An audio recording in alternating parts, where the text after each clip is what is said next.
Hey y'all, it is Ariana back at you with Simmons Life Special. Woo. Thank you for being here. Thank you for, um, watching my first video, my intro video, transparent moment. I did record, kind of like a get ready with me style video, but after I played it back and I watched it, I hated it. And I know that that's probably something that, all influencers or YouTubers kind of go through or whatever when they're recording something. And I know that's probably something I'm going to have to get over because, I'm thinking perfection at every moment, right? And so I felt like that video was trash. So I was like, you know what? I'm not posting that. I need to, make another video and just kind of go from there. So here I am. We're going to just do a story time.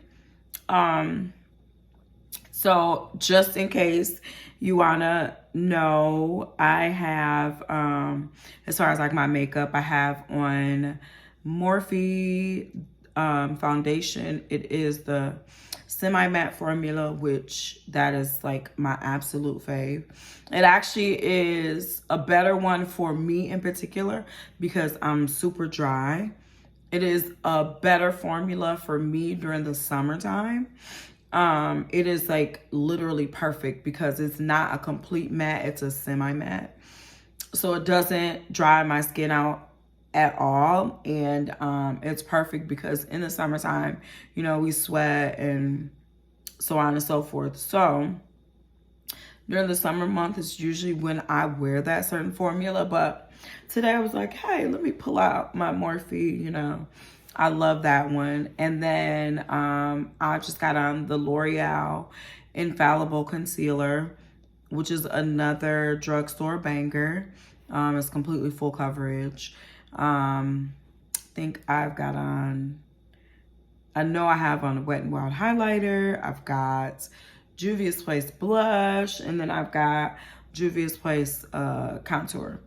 So, and on my lips, I have Juvia's Place lip liner and brownie, which, by the way, is an absolute staple. For melanated women, like that should be an absolute must in your kits. And then I've got Jason Wu liquid lipstick with the brownie liner. Okay, since we got past that, all that stuff, like I said, this is going to be a story time. And what better time than, now to just, my intro was just a little introduction into who I am. And then I thought that, the kind of natural progression would be the story about my first marriage and the demise of that, my divorce. And just going through divorce in the church and that type of thing. So I'll just start right at the beginning. Before I start, please subscribe to my channel. Simmons Life Special. Tell a friend to tell a friend to tell a friend to tell a coworker to tell a family member. Y'all just get my name out there, please. And so I can at least get into the YouTube algorithm. So we could just kind of get this thing going because like I said before, I am super duper excited about what God is doing in this season of my life. So with that being said, let's just hop right into the story. So I have to kind of give you a brief history of just like my setup growing up because I feel like that had everything to do with every decision that I made in each season that I went through. within that marriage, before that marriage, after. I think it'll just give a little bit more clarity, and it'll highlight more of, you know, why I felt this way, or why I did things this way, or, you know, so on and so forth. So just a little brief history. I grew up in a 2-parent home. Like I said in my intro video, I come from a Christian background. We are apostolic Pentecostal. And if anybody knows, you know, that religion, then you know that they can be extremely strict. And so growing up, at the time, my grandfather was our pastor, and he was super duper old school. And I think a lot of apostolics that were apostolic back in the day, they would completely understand what I'm saying when I say, like, back then they were super strict. It was like you couldn't wear red, or you couldn't go to the movies, because that was like, you couldn't watch TV. That was the devil's box. Like, it just was really, really different back then. And of course, you know, as times have changed, things have evolved. We know that God still stays the same. He never changes. The word of God never changes. We understand that. But I think, you know, just now we have a better understanding of the word, and, you know, things like that. So with that being said, I grew up in an extremely strict environment. And so my parents, they got married when they were 21 years old. And they're still married to this day. They've been married 43 years, and not just married, but happily married. And that is real. They are really, really happily married. And so, you know, I'm super duper grateful, you know, for that, because, you know, my dad says this all the time. I learned a lot of things by accident, that some people aren't even told about, right? So when I say that, I mean, like, just the way my mom operated on a day-to-day basis, right? My dad worked. My mom was a stay-at-home mom, so she was home with us, and while my father went to work. And when my dad came home, you know, dinner was cooked, house was clean, you know, she made his plate first, and, you know, just that kind of old school traditional home I was brought up in, right? And so I am beyond grateful for that. I'm sorry, it's my pillow in the back of me. But I am beyond grateful for that. And, you know, where God placed me. But yeah, it just was, you know, and so back then, especially, I was just kind of a little bit more free-spirited, right? So in my mind, it was just like, okay, you know, this is just too strict. I can't take it. I want to break out, and I want to be free. That's all I could think about. That's all I could think of, right? So by the time, you know, I turned 18, it was just like, okay, I'm grown. You know, like, you can't tell me what to do. Like, I don't want to do this anymore, right? So I think I said in my intro that when I was about 19, 20, I ended up moving in with my grandmother, which gave me the opportunity to have so much more freedom, because she was never home.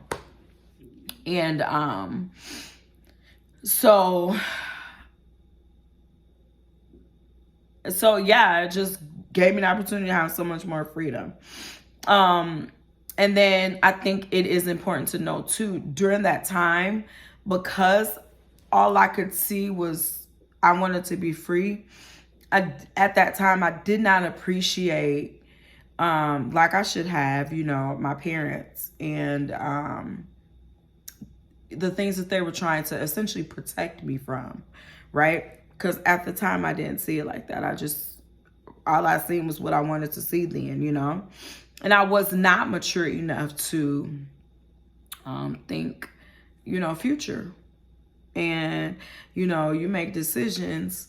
Some of those decisions are extremely detrimental. You know what I mean? And so I just was not thinking like that, you know. And in all transparency, I was super immature, even in my 20s, because I had been so sheltered. And so in my mind, I'm like, I'm grown, but in real life, I'm not. Like, I am really, really immature, and probably really immature for my age at the time, because I was so sheltered. So I had no idea about life, right? I just knew I wanted to experience life. And I say this a lot too, just like to people that I know in life or whatever. But I felt like I didn't have a testimony almost. Like, it was just like, I got to experience stuff in order to have a testimony. And, you know, praise God, one day, you know, God woke me up and was like, and I don't mean that literally, I just mean that, you know, like a light went off in my head, like, girl, that is your testimony. The fact that you did not have to experience certain things, and the fact that you were sheltered, and the fact that, you know, so many people seen things that you never seen, you know, or would never even begin to imagine to experience, because my parents kept me so sheltered. And I am super grateful for that today, right? But then I just couldn't see that. And so, moving on, I started dating this guy. I'd actually dated him in high school, and we met back up after high school. I was working at this place, and he would come in all the time, asking me to take me out all the time. And I would always say no. But then finally one day he came in, asked me out, and that day I was like, sure, whatever. So we went to the movies. We almost kind of had like that little old spark or whatever. And we went from there. We started dating exclusively.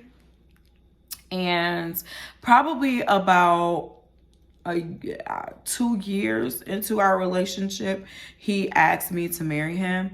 But it wasn't the right time, right? It wasn't right. And it just was not the right time, right? So I said yes, but it just wasn't right. And so at the time, my dad was the assistant pastor. My uncle was the pastor, which is my dad's eldest brother. And so, oh, I'm sorry, I forgot to say this part too, because this has a huge impact on it too. So I grew up in a 2-parent home. My dad grew up in a 2-parent home. And my mom grew up in a 2-parent home, right? So my dad's parents were married for, I think, like 48 years before my grandfather died. My grandmother never remarried after he passed. And then my mom's parents were married 51 years, almost 52 years, until my grandfather on that side passed away. And that grandmother never remarried either before she ended up passing away. So everything I was around, that's all I knew, right? It was a certain thing. And both sides were super old school. Okay. And so everything that I saw, everything that I knew essentially was that, right? Because again, a lot of stuff I learned by accident, just by watching and seeing, just by them leading by example is what, you know, we'd say now, but then I didn't know that, you know? So anyways, getting back to where I was, we, at about a little over 2 years, we ended up getting engaged. And when we talked to my uncle about it, my uncle was like, nope, this isn't the right time. So I was thinking like, oh, like what? What you mean it's not the right time? But we took heed to that then. And probably about 3 or 4 months after that, we ended up breaking up. And we were broken up for probably 6 or 7 months. He had started dating somebody else, and I started dating somebody else as well. But we ended up finding our way back to each other. And he had a conversation with my dad, and my dad told him he did not approve of us getting married. But at the time, I had it made up in my mind, like, I'm doing this. Doesn't matter what nobody says. Like, I'm grown at this point, because now I'm like 25, almost 26, and I'm like, ain't nobody gonna tell me nothing, right? So I'm thinking I'm just big and bad, right? So when we got back together, we probably were together maybe about a month, and then he ended up proposing again, and I accepted, and that was in June of 2005. I ain't telling my age. Well, I did just tell my age, but anyways, don't tell nobody. But and then we ended up getting married November of 2005. So the same year he proposed, just a couple months later, we ended up getting married. So just getting to that point was extremely difficult because, like I said, my parents just were not on board. And on his side, his family was just like, whatever makes you happy, right? They weren't going to tell him you shouldn't do it or you should do it or whatever. It was just whatever makes you happy. Now, he did not come from a two-parent home. His dad really was not in his life at all. And so, and I don't want to get too deep into his, like his family's background, because that's not, my business to do. But I just think for this video purpose and, to tell my story, I do have to mention that, his mother was a single mother, and she worked extremely hard to raise her boys on her own. She had 2 sons. And absolute kudos to her, because that takes a strong woman to be able to raise 2 boys by yourself, completely by yourself. But she did, and she did the best she knew how, right? And so in that, they had the type of relationship and dynamic that I could never, even today, I could never like identify with, because that was not my story. That was not my history. That was not my background. And so their dynamic started to become an issue in our marriage. So I just thought I would mention that dynamic so that when I kind of get further into things, it'll make more sense. So anyways, coming up to our wedding, we paid for everything. His mom helped us as much as she could. But my parents did not give me a dime, because I think, for them, it was just like, okay, if they can't pay for it, then they can't do it, right? But we made a way to do it, right? So my grandparents ended up helping us a little bit, which was my mom's mom and dad, because they were both still living at that time. Now, my dad's dad had passed away by then, but my mom's parents were still alive and well.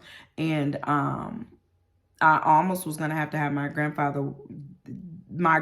on my mom's side walk me down the aisle, because I did not know if my dad was going to do that. And so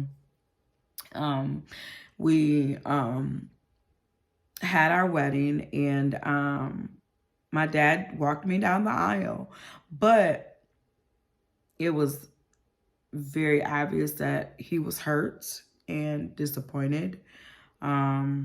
He did not smile. He did not, he just looked hurt, right? And so back then, I was so cut off from certain things, because I was so angry, because I just felt like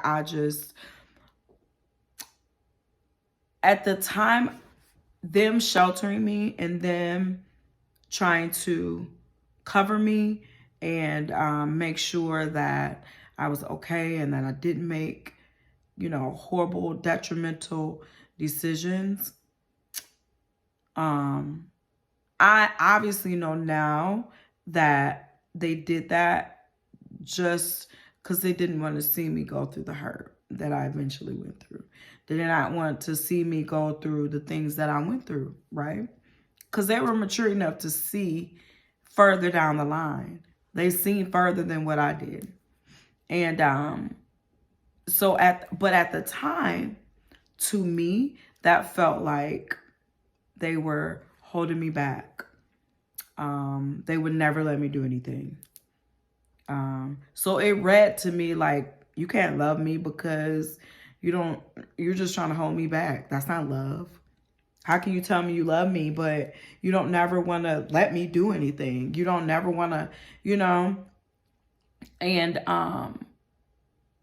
obviously, then I was such an immature outlook, but I think it is important to note that for where I was and for how I was brought up, I was as mature as I was going to be, right? Because I was so sheltered from everything. So in that sense, like, I didn't necessarily have a reason to just be like this mature woman. For what? I didn't have a bill. I had a phone. My dad paid that, like I got everything I wanted,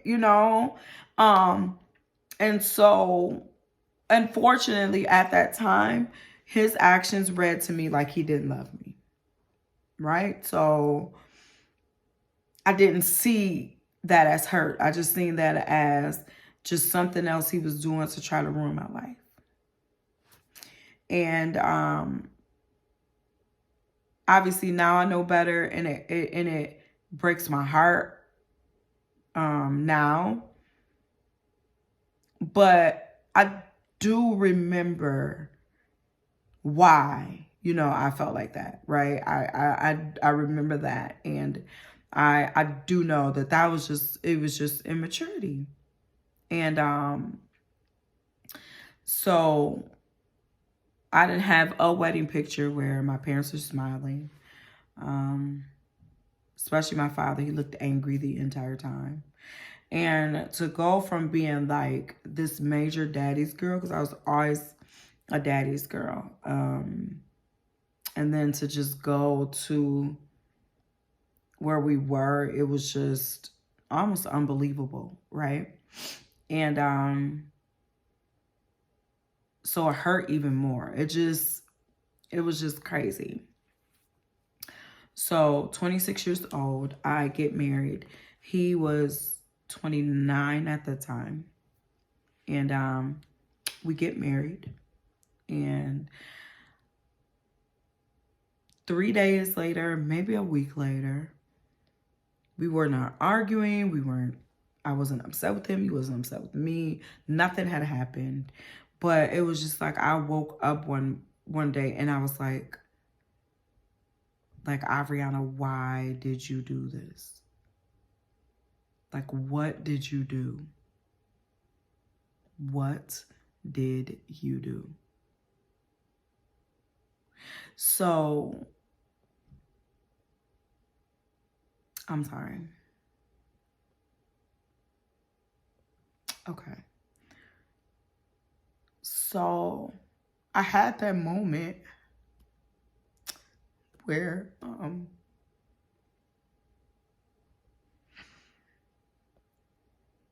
I was just like, what in the world did I do?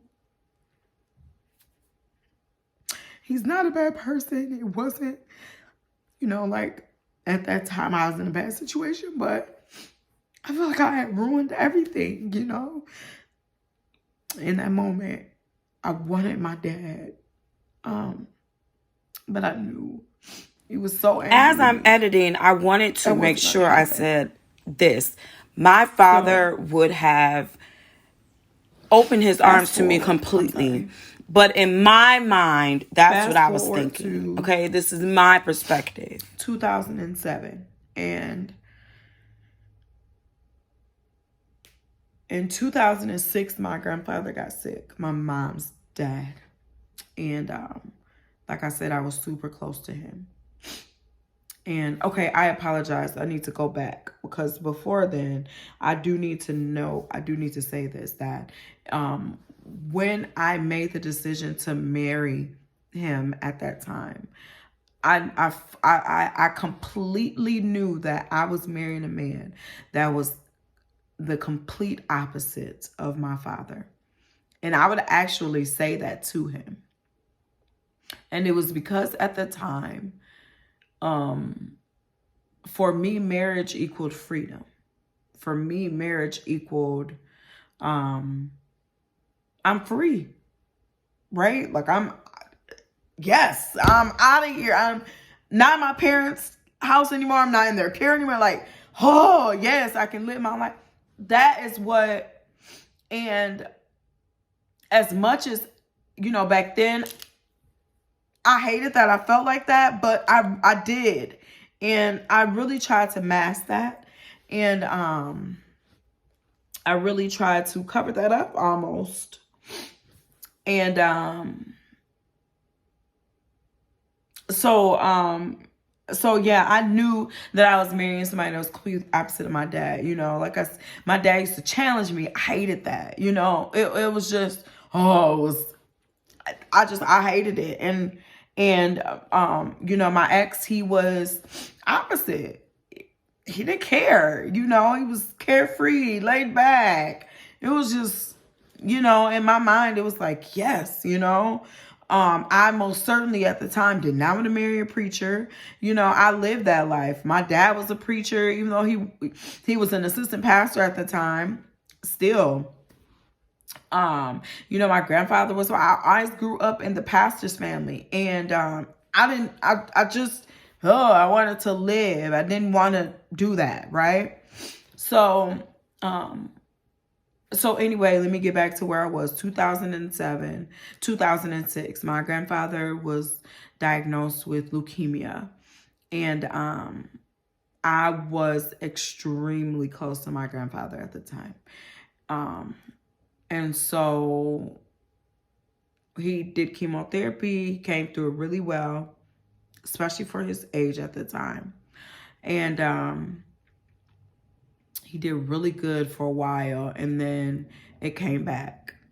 And it came back with a vengeance. And February 2007, he ended up winning his battle with leukemia. And so at the time, it felt like my dad had passed. Because I was so close to him in that season of my life. And I think it is important to note too that my grandfather, my ex, had a lot of qualities of my grandfather.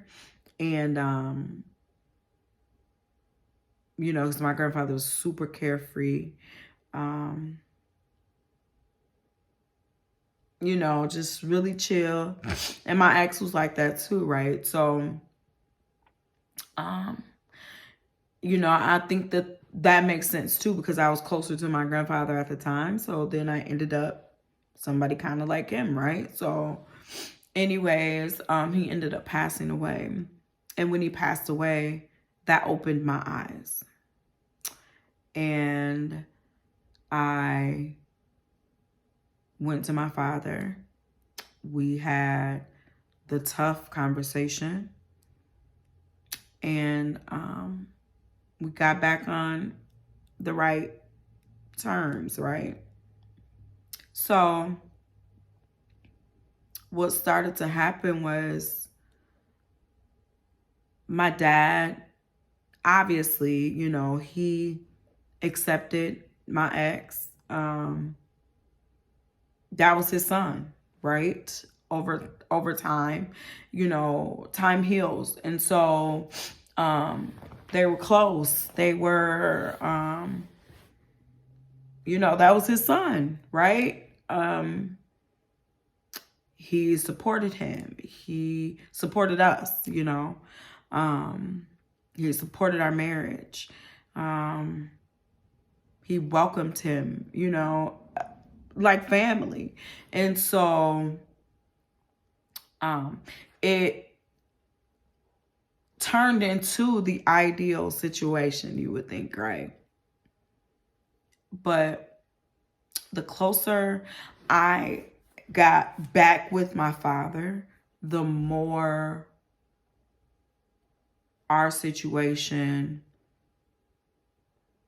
just, it didn't make sense anymore. Now, I think this is perfect time for me to say this. Initially, when I did this,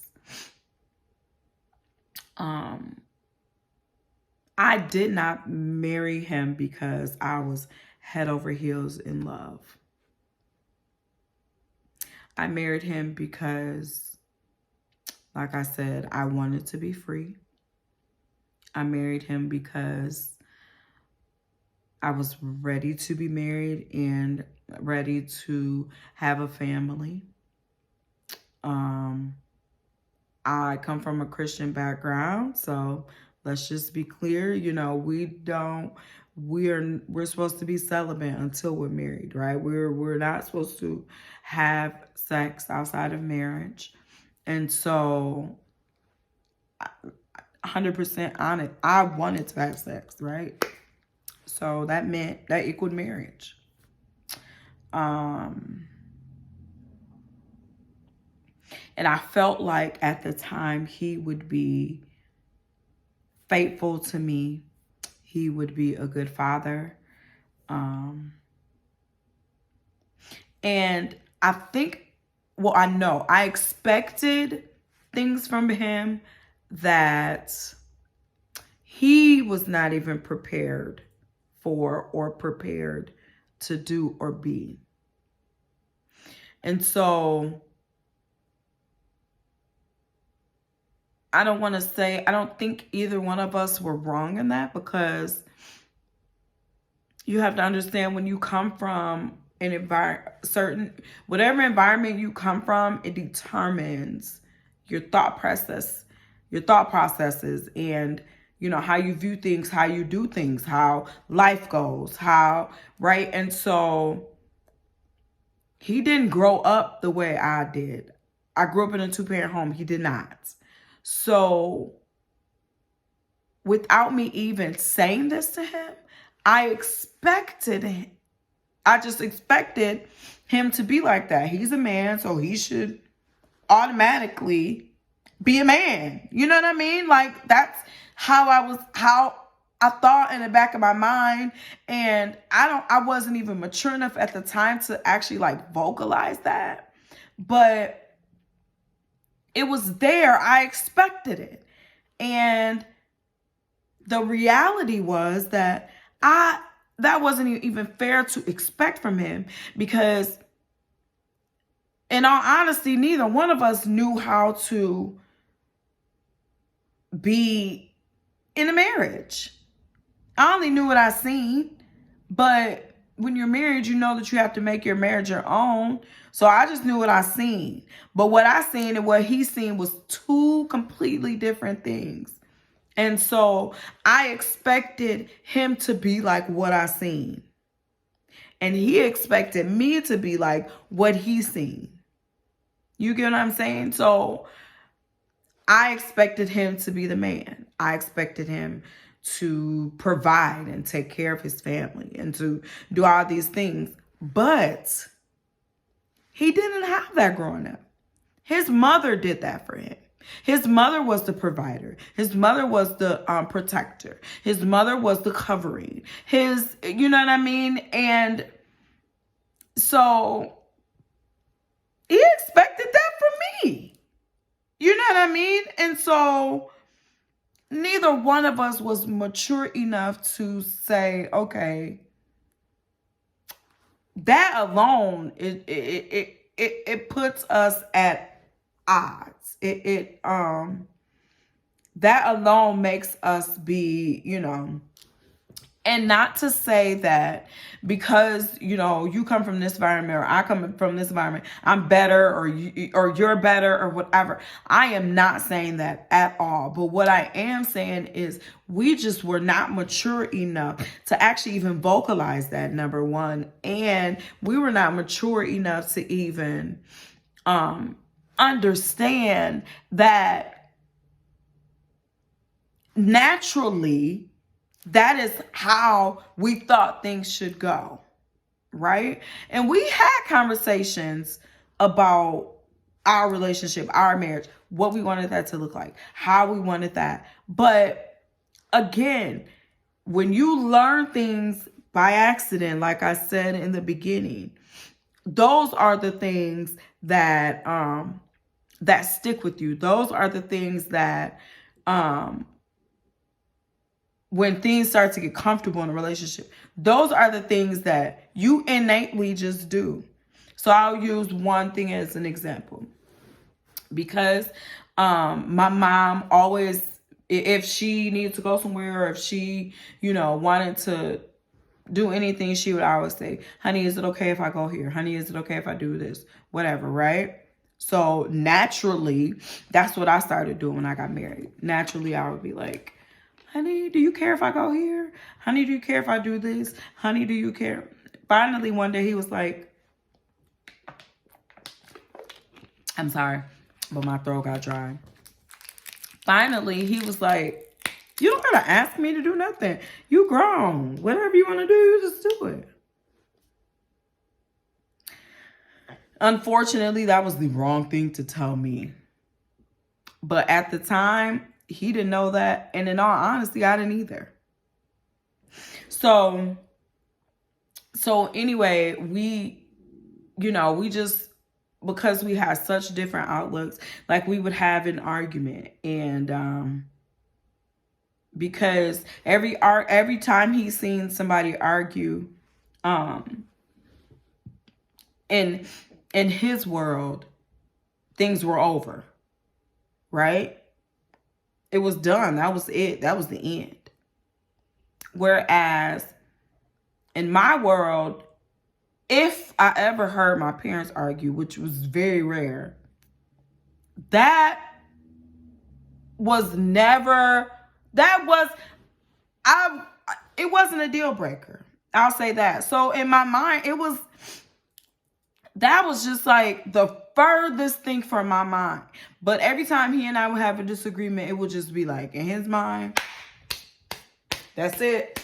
We done. It's over. And I would say to him, we are married. We not boyfriend and girlfriend. We can't just break up. You can't just go to your house because we got into an argument and I'm going to go to mine and we done. Bro, we're married. But that's all he ever seen. And so so this is what that taught me, right? So when in moments like that, in situations like that, both of you have to be able to say, okay, I know that, this was like that when we were growing up, or this was like that, or whatever. That's all I know. That's all I ever seen. That's all I understand. And you know that, you realize that about your situation.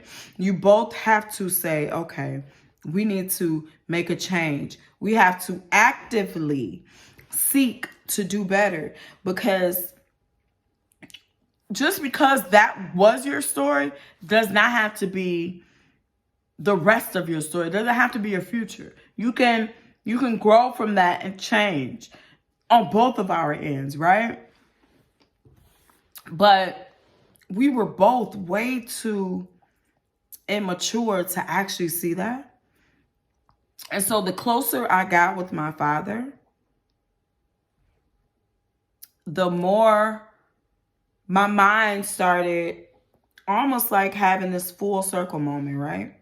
So I started off as a daddy's girl, and my thought processes and my upbringing, dictated what I did and what I said and how I lived, and even as a kid, right? Even in school, kids would do something wrong and I could quote Bible scriptures to them, right? Because that's what was in me, okay? But when I got to the point where I was like, okay, I don't want this anymore. Forget it. I just want to be me and I just want to live life and blah, blah, blah. I got away from that. And so I found somebody opposite of that. And unfortunately, me going through that process was only a season. Okay? The Bible says, raise a child in the way that they should go, and when they get older, they will not depart. I am a prime example of that, right? So the way I was raised is exactly who I am. And I can't help that. That's exactly who I am. I had a season where it was something completely different, but eventually I came back to me and the person that God had destined me to be, right? So the closer I got with my natural father, it opened the door for me to be closer to my heavenly father. And so because that started to happen, I started to come full circle, right? And I started seeing that my needs started to change. My wants started to change. My desires started to change. And as I grew and got older, I was able to vocalize that to him. And he was able to vocalize some things to me. And just to make a long story short, I kind of started expecting him to be like my dad. Which is crazy because I purposely married somebody who is completely opposite of my dad. So how do you purposely marry somebody and then expect them to turn around and be like the person you wanted them to be opposite of? Right? Crazy. And that's why I say I made a permanent decision during a temporary season.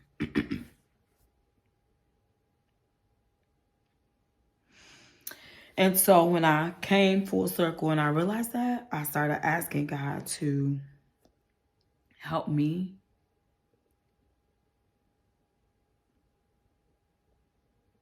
Help me to be able to vocalize what I need from my husband in a positive manner, in a positive, that's the only word I can think of, just in a way where I'm not offensive or I'm not harsh, but for him to know that I've grown and I have matured, and there are certain things that I need from you now. Okay, so hear me out. I do need to say this because in every marriage, things like this happen. They happen with age. They happen with time. They happen with maturity. Things like this happen.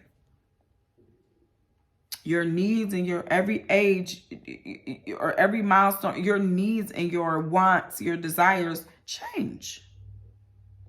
That is normal. And so I needed to say that because I want the woman that is watching this, that is currently going through this, or that has gone through this, that's okay. It's natural for your needs to change, for your desires to change. It is natural for you to, have a season where your drive is low, or to have a season where it's super high. it is natural for you to,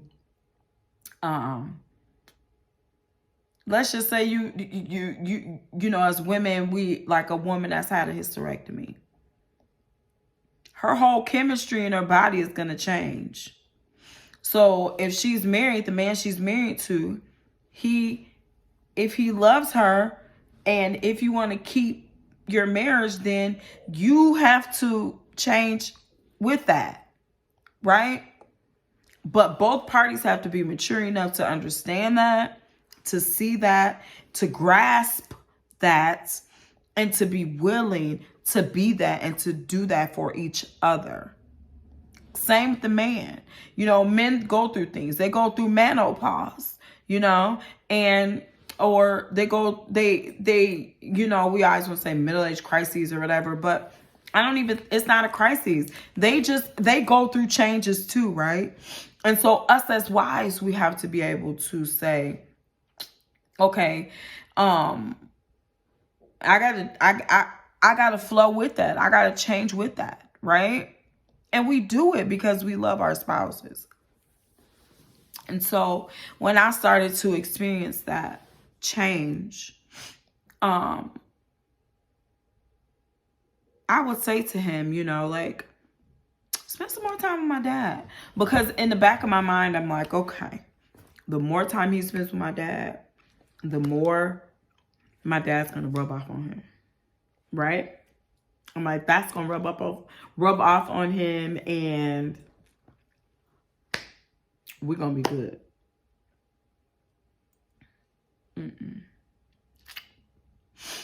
Because what would happen is he would spend time with my dad. He would go to my dad, talk to him.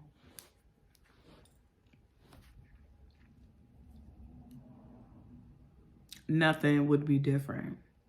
And again, I'm not bashing him. I'm not speaking ill on him, because he is a good dude. Okay? Good guy.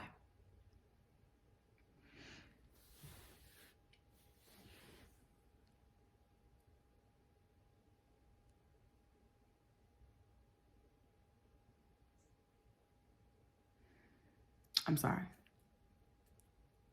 He's a good guy.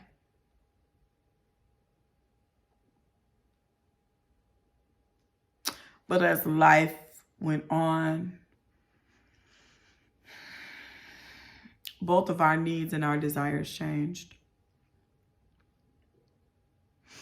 And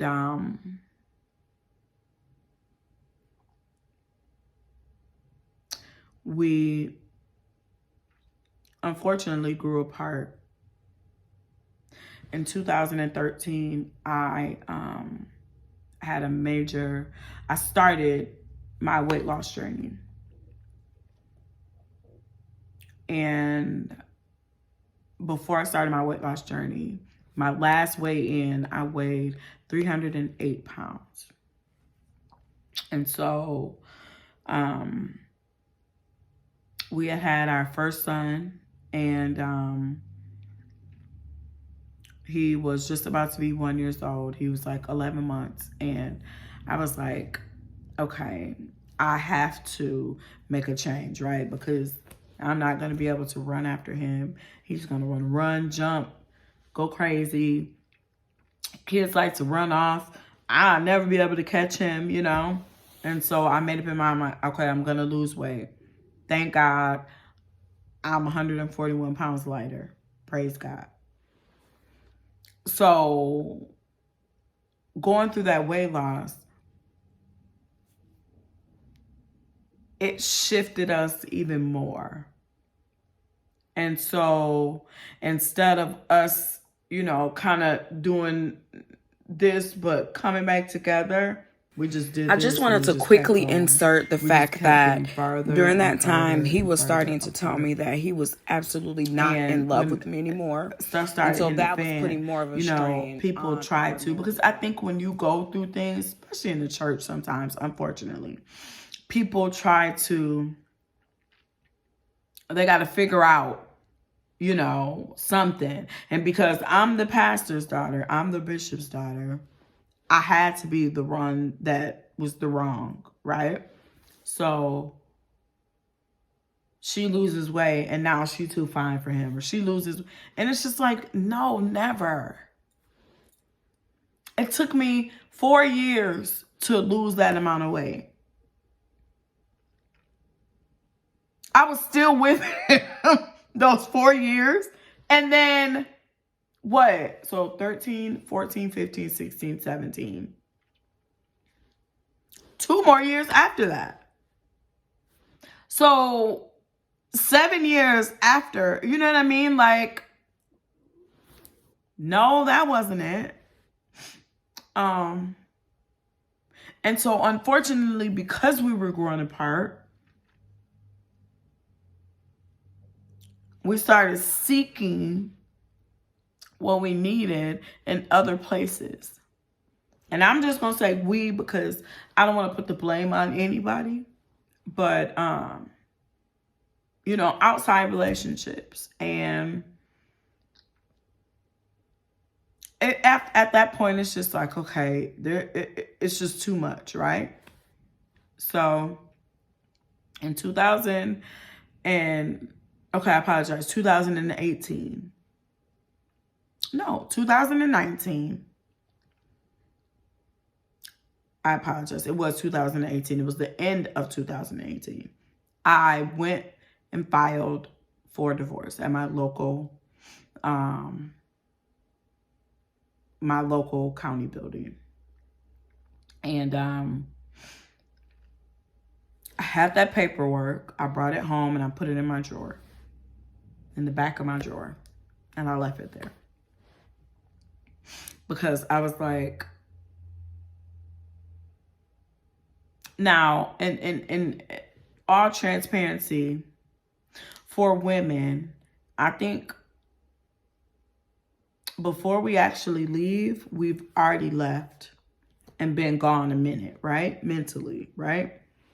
So because of, you know, the separation, there was no more fight within our marriage. You know, it had gotten to the point where, like, I was the only one kind of fighting for things. And so I finally was like, you know, I bow.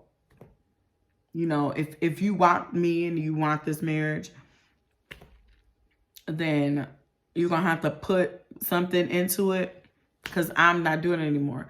Because two people have to, there's two of us. One of us just can't be the only one fighting, right? It's not going to work. So I'm fighting, and then you're dating otherwise. Like, it just started to turn toxic. I was in the room by myself. He was in the basement.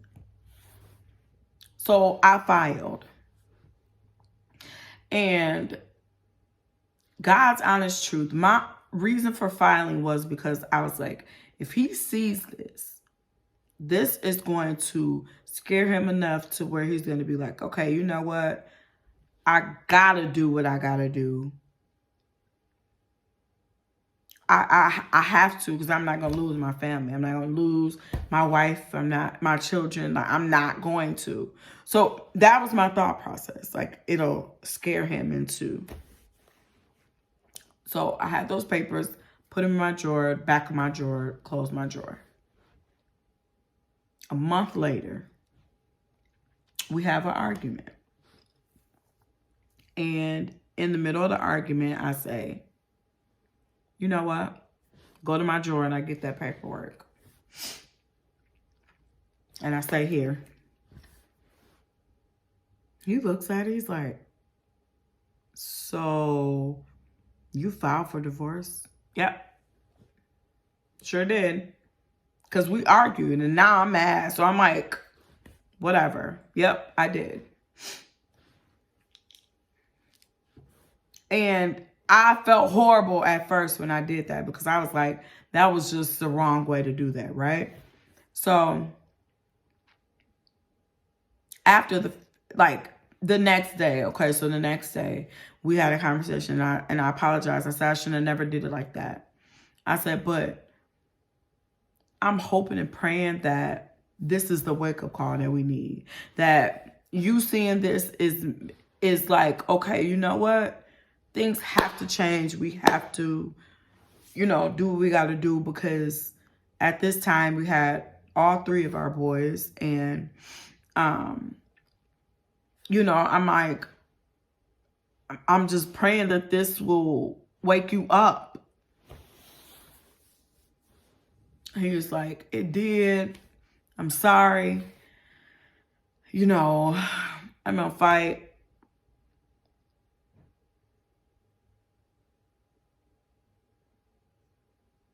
That was that. We had that conversation one time, and after that, it was just nothing. We didn't talk. We didn't speak to each other. We didn't anything. So essentially, it backfired on me. The complete opposite of what I wanted to happen happened. So now all the realization of everything is coming to me now. So now I'm like, oh my God. Now I have to face not just my parents, but my pastor and my first lady. Now I have to face the church. Now I have to look at their faces. Now I have to experience, like, it was the scariest thought, the scariest moment I've ever had in my life. So I talked to my father, and I explained everything to him. I showed him proof. Talked to my mom, explained it to her, showed her proof. My dad said, you know what, honey? As much as I hate to do this,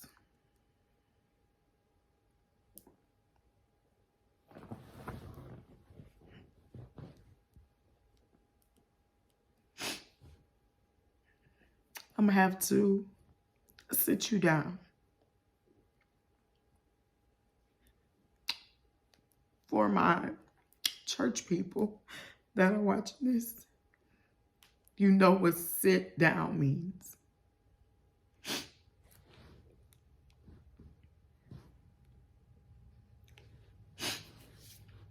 And for you that don't know,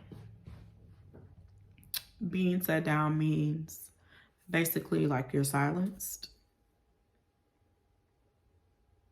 I'm the choir directress. I'm praise and worship leader. I am on so many committees. And, obviously I'm the pastor's daughter. And when you're in the first family, your hands are almost in everything that goes on, right? And even though we have a pretty big church, especially for the area that we live in. It's not that big of a town. So we most certainly have like the biggest church in our area. And so now I have to publicly go through that, not private, but public.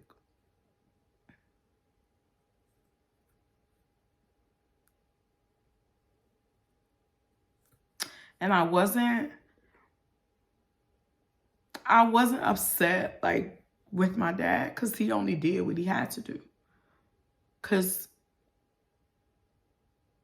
when you go through a divorce in the church, that's what happens, right?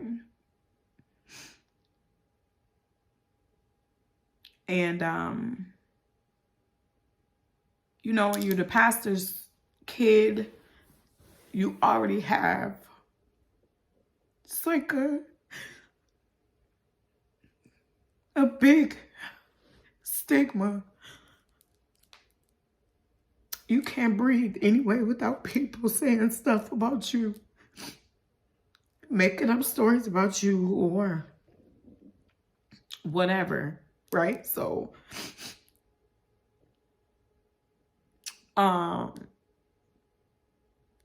if he would not have did that with me, then they would have said, oh, he didn't do that just because that's his daughter, and that's not fair because such and such had to be set down and blah, blah, blah. Like, it would have been a spectacle, right?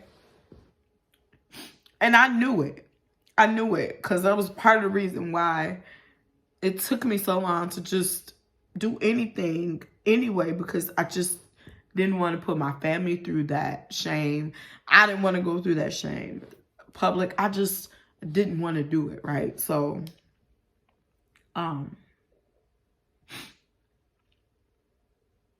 yeah. So,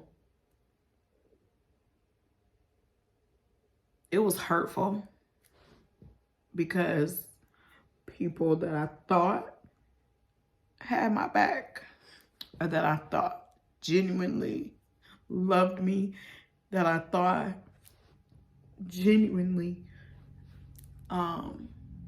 looked out for me. Because again, when you're part of a first family of a church, like you don't have a choice but to kind of just be closed off to certain people, because if you don't, they'll make up anything to say about you. It's sad, but it's true.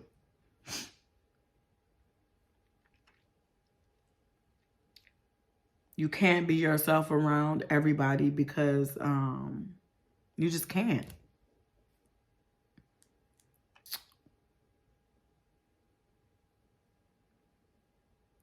And so you just have like those certain people in the church that you're like, you know, they got your back, and that you know, that they're praying for you, and that you know it's the genuine love, right? And some of those people that I thought that about said some horribly harsh things to me. And it broke my heart. It broke my heart because that was one of the worst things that I could ever go through in the church, right? So I'm already hurt. I'm already embarrassed.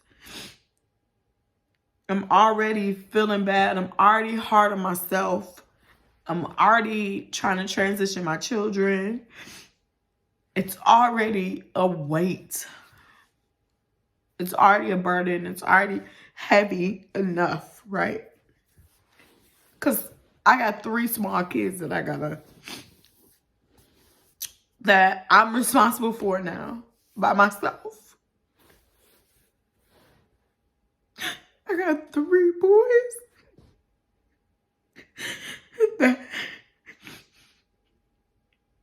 that I love with my entire heart, that now I have to get them used to not being in a 2-parent home. Now I have to be the one that breaks the beautiful generational thing of everybody being married. Both grandparents still married until death they parted. My parents still married. My brother's married at this time, still married. My sister's married at this time, still married. And I'm the oldest child of the gang, and I have to be the one to break that cycle. All because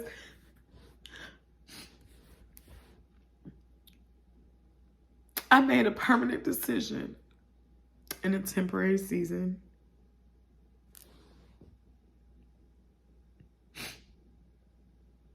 So I'm saying all this to say that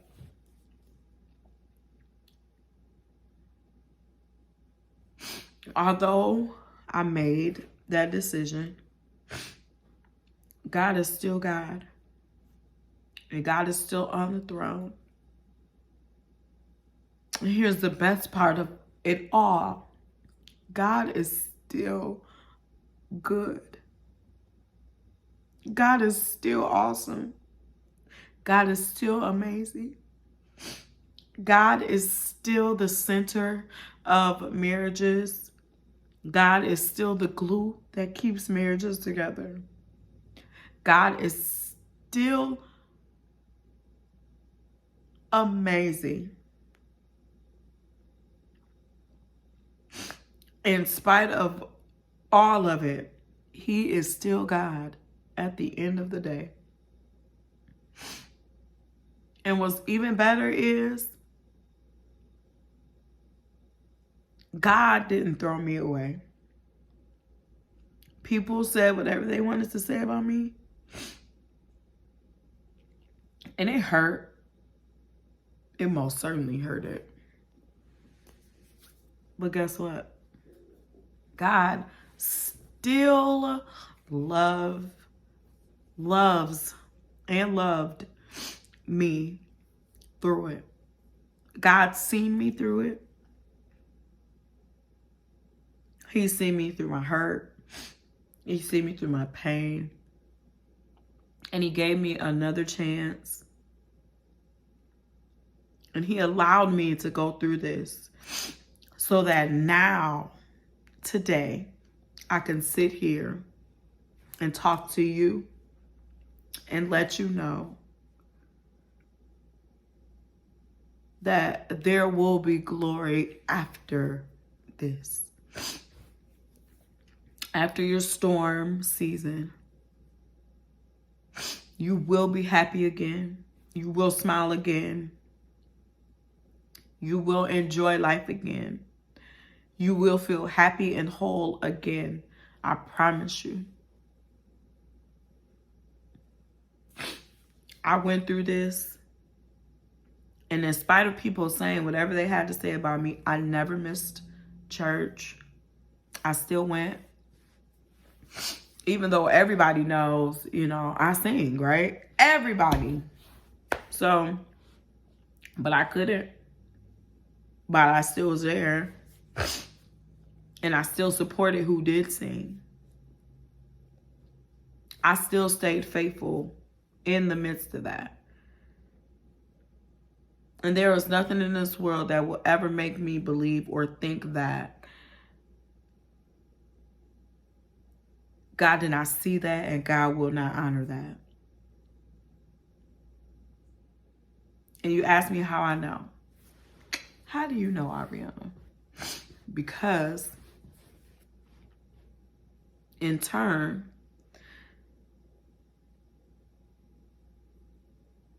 God restored to me all the years that the cankerworm has stole. And He gave me beauty for ashes.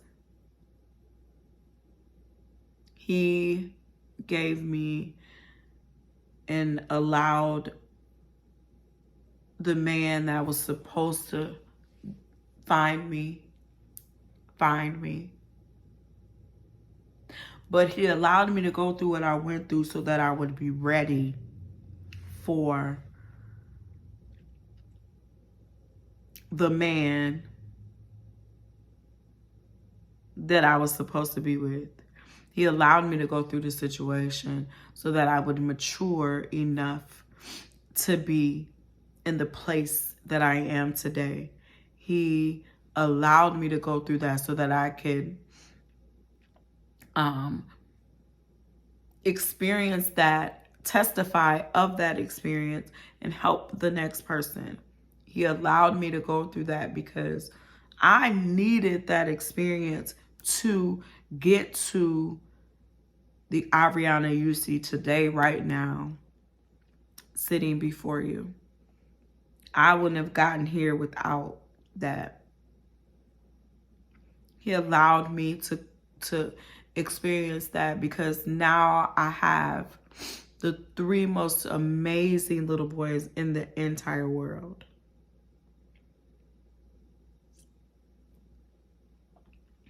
And my ex is an amazing father to them.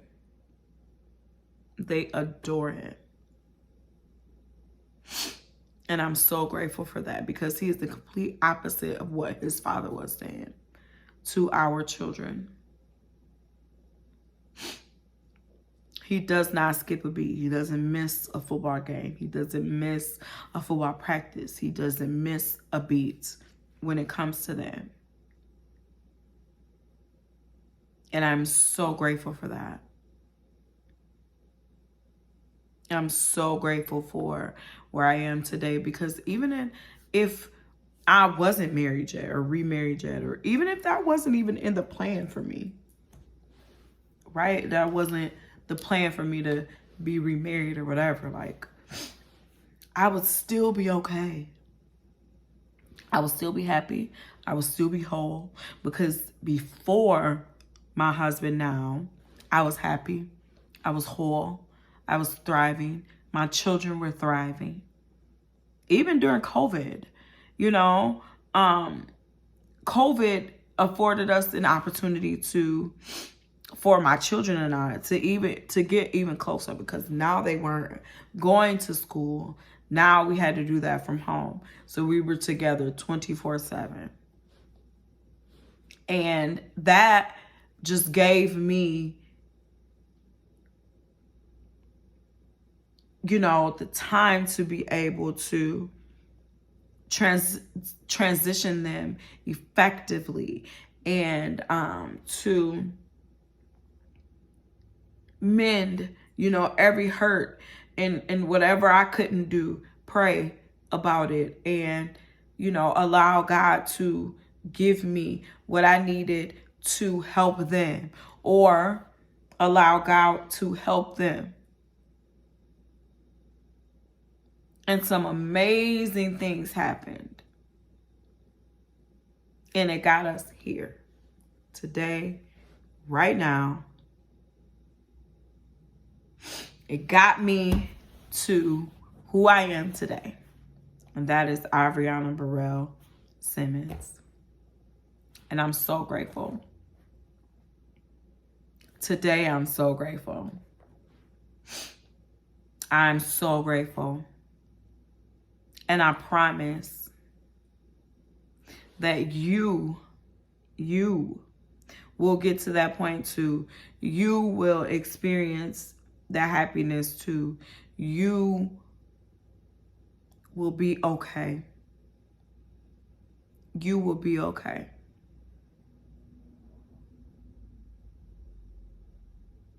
One of my favorite scriptures, and I'm going to close with this, but one of my favorite scriptures is Galatians 6:9.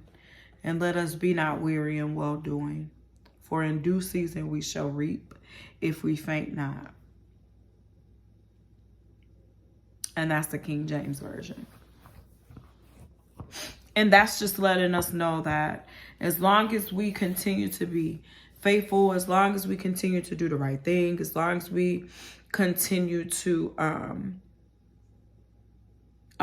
do the right thing. There, I mean, you know, that's the easiest way I can put it. God will always honor that. He will always bless us for that. So even if it seems like, you know, there's no blessing in what you're going through, or there's no, like, when will it all end? You know, all of that. Just remember that there is another side to this. There is the other side. And God is not just on the other side. He is in the storm with you. And he is carrying you through the storm.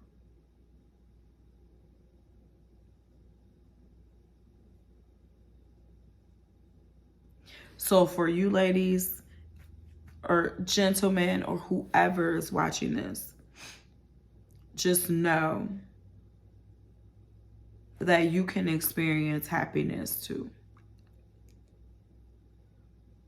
After going through one of the worst seasons of your life, you will be happy again. With that, I thank you. I thank you. I thank you for taking the time out to watch and listen and hear my heart in this video. Please, again, subscribe to my channel, Simmons Life Special. We will do vlogs. We will do more story times. We will do get ready with me's. I'll even do some makeup tutorial things. We will we'll do some lifestyle fashion stuff, Sunday fashion. We are gonna have an awesome time over here, so you don't want to miss it. I promise you don't. So please subscribe to Simmons Life Special. Like I said, tell a friend to tell a friend to tell a friend to tell a coworker or to tell a family member to come holler at me. Me. Yes, me. With the tears on that messed up my makeup. Me over here at Simmons Life Special. Thank you. Have an awesome day. Bye.